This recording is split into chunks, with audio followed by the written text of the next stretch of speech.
Et yo, salut tout le monde, ça fait longtemps que j'ai pas fait de vidéo. Donc là, qu'est-ce que je fais? Je suis en intérieur, tu vois. Donc là, c'est l'hiver, il fait froid. Ben, qu'est-ce que j'ai fait? J'ai ramené la Suzuki dans la maison, mon copain. Bah oui, comme ça on est au chaud pour travailler. Donc là, le petit RMZ 450 2005, la petite Suze. Donc là, qu'est-ce qu'elle fout dedans dans l'appart? Ben, il fait froid dehors, c'est l'hiver. Du coup, je l'ai ramené à l'intérieur, bien au chaud. Comme ça, on sera plus à l'aise pour travailler. Donc là, elle ressort du garage, il y a les plaquettes, la vidange, filtre à huile, filtre à air, bougie, tout ça, c'est neuf. Et donc là, ben, je vais pas trop la garder longtemps, je pense, ou alors je vais l'échanger contre un autre truc, je verrai plus tard. Donc là, je vais la refaire un petit peu à propre, quoi, pour ça qu'elle est là. Donc là, j'ai monté le petit guidon fat bar, donc rouge, au lieu du noir, je pense que ça rendra pas mal aussi. Là, j'ai déjà le garde-boue avant et arrière qui sont en noir que j'avais reçu. J'ai mis les ouïes de réservoir jaunes que j'avais jamais déballées. Donc là, j'ai les petits outils qui vont m'aider. Donc là, ouais, il y avait le garde-boue avant qui était rouge, les vieilles ouïes avec le kit déco défoncé. Donc ça, c'est des pièces de rechange, quoi, je m'en servirai plus. Donc, tac, les petites plaquettes à l'arrière, elles sont neuves. Donc la moto, qu'est-ce que je vais faire dessus? Ben, tout ce qui est consommable, là, regarde, tout ce qui est levier, ça a du jeu horrible. Le kick, pareil. Là, le levier de frein à l'avant, voilà quoi, ça s'est craquelé. Tout ce qui est un petit peu définition, quoi. Et puis d'ici une vingtaine d'heures, je ferai le piston. Donc voilà. Bon, le réservoir, pareil, j'avais fait la peinture en rouge, mais j'avais beau mettre le vernis, tout ce qu'il fallait, faire ça bien. La peinture, elle a tenu que dalle, quoi, de la grosse merde. Du coup, je vais repenser le réservoir, le mettre en jaune d'origine, comme ça au moins il fera propre. Et là au moins, elle sera un petit kit déco après, et elle sera belle la moto. Je pourrais la vendre ou l'échanger, je verrai. Parce que là, je suis plus en Corrèze, je suis dans le Cantal, et niveau des flics, c'est pas pareil. Donc évidemment, ben voilà. Et là, de ce côté aussi, je vais changer peut-être le bâti arrière. Parce que j'avais un bâti en plus à l'arrière, parce que là, ça me rend fou de pas avoir de vis ici, parce que le filetage dans le bâti, il est niqué. Du coup, ça m'arrange pas trop. Donc là, j'ai reçu le petit kit visserie d'origine et les beaux petits protège-poignets à Serbie, rouge et blanc, qui rendront pas mal. Donc moi, je vais attaquer à démonter ça et je vous reprends juste après. Donc là, je vais commencer par l'avant. Je vais enlever les protections de fourche, le garde-boue avant.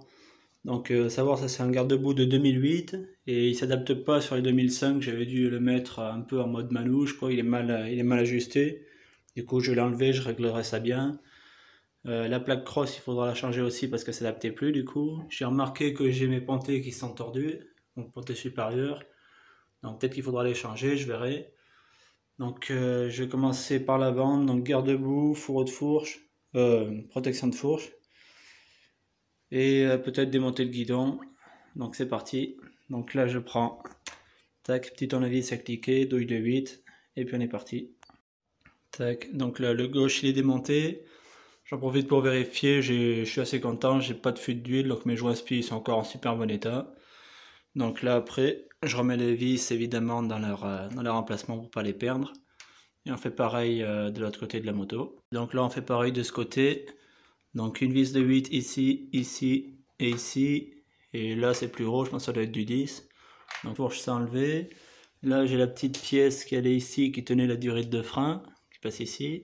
Donc là j'ai bien nettoyé les protections de fourche, je vais profiter pour nettoyer bien comme il faut parce que ça il faut le faire de temps en temps.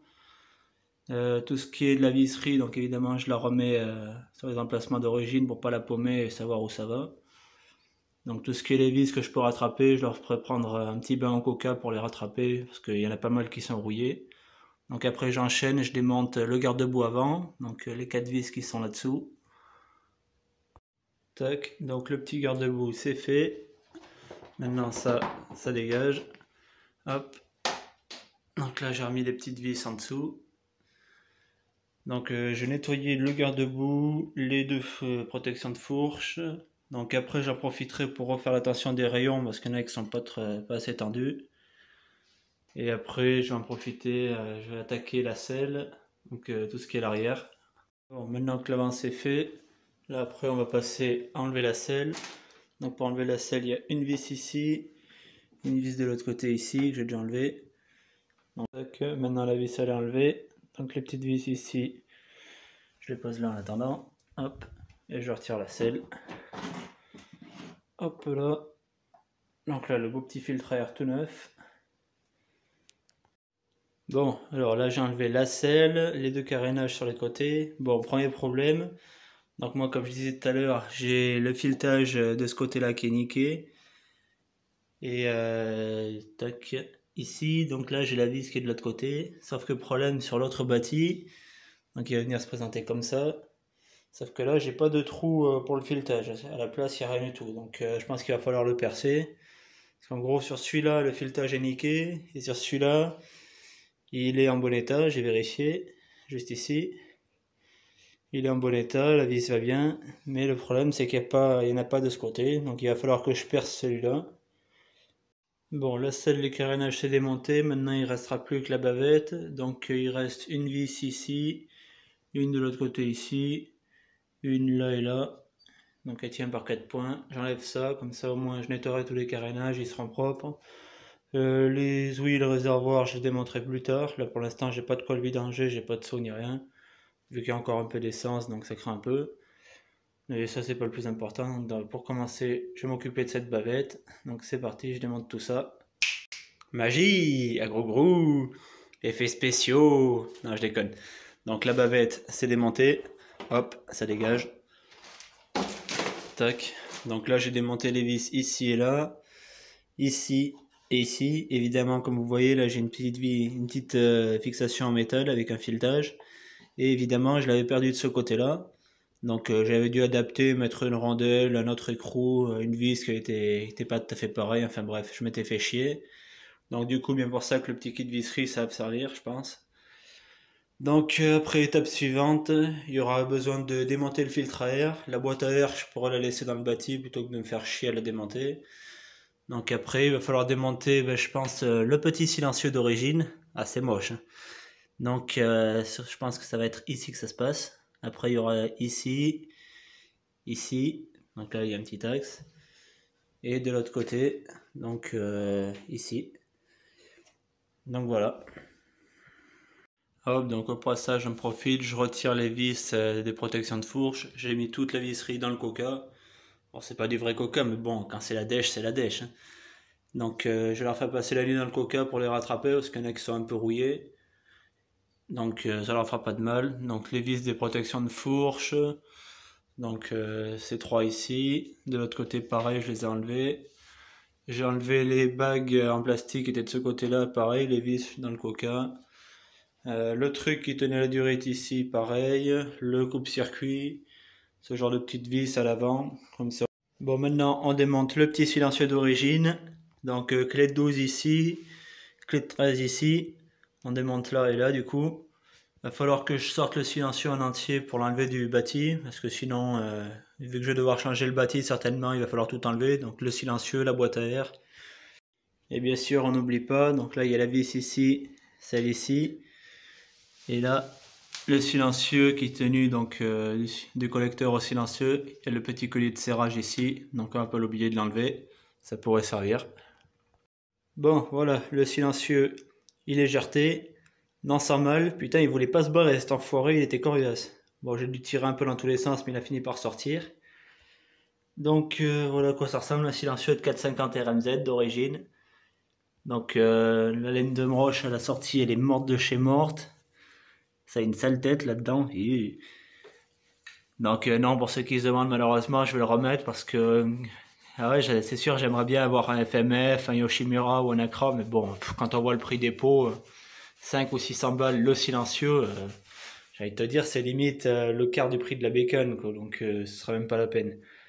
Donc celui-là, je remettrai de la laine de roche à la liaison entre le collecteur et le pot, et je le remettrai une fois que j'aurai chargé le bâti.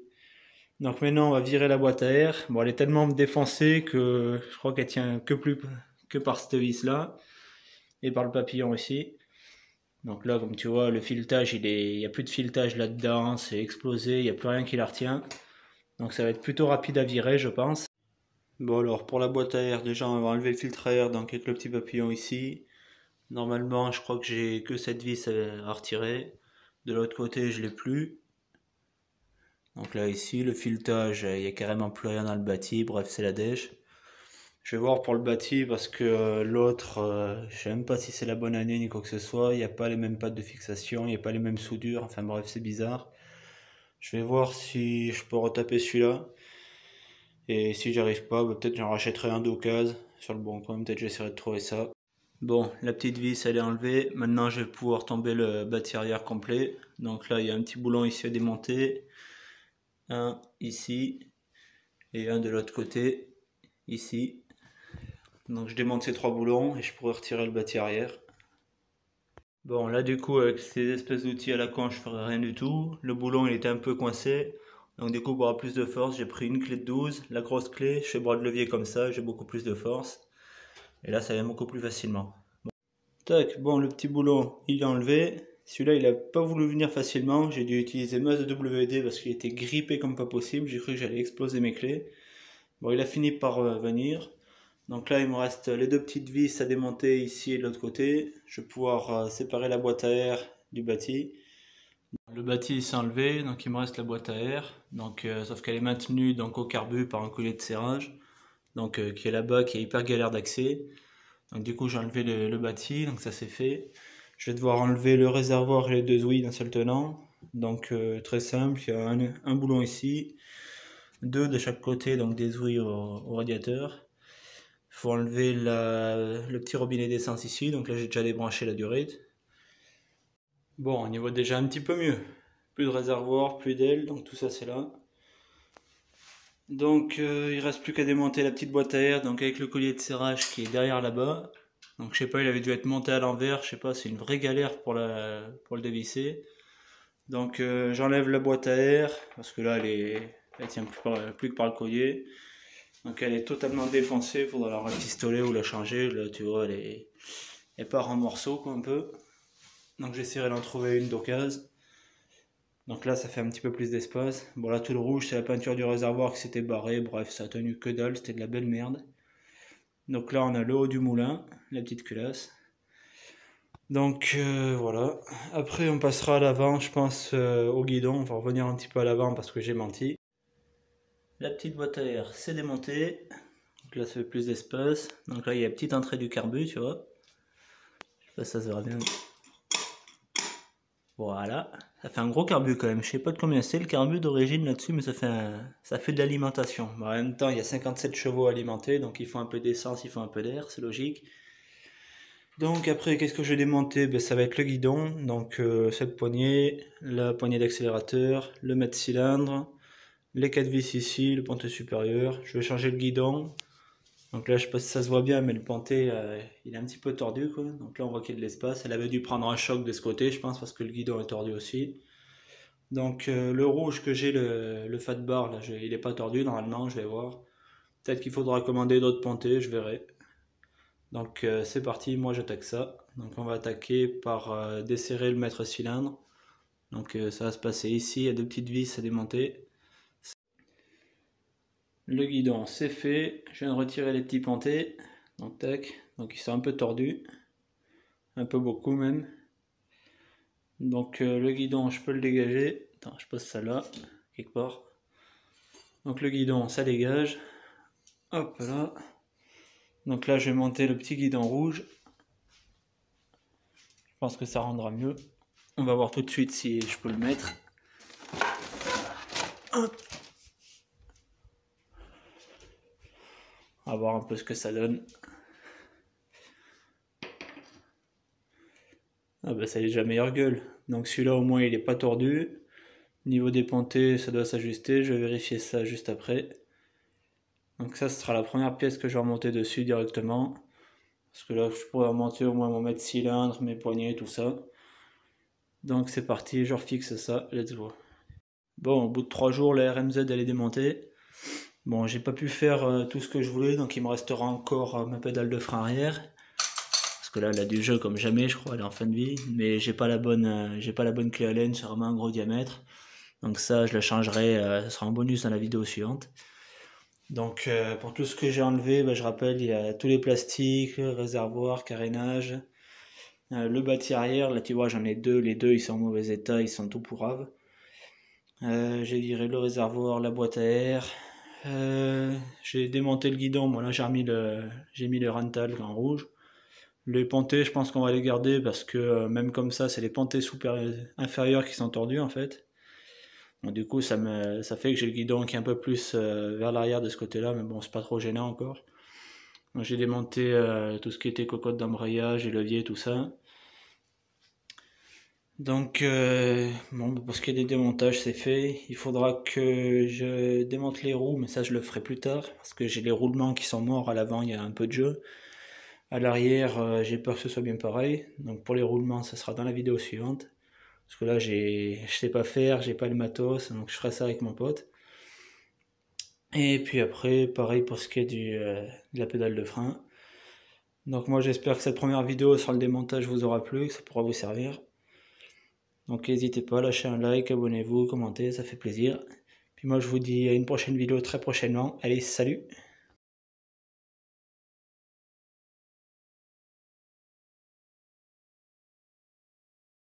Que le boulon il était un peu récalcitrant, j'ai pris une clé de 12, une grosse clé, je me sers de bras de levier pour avoir plus de force.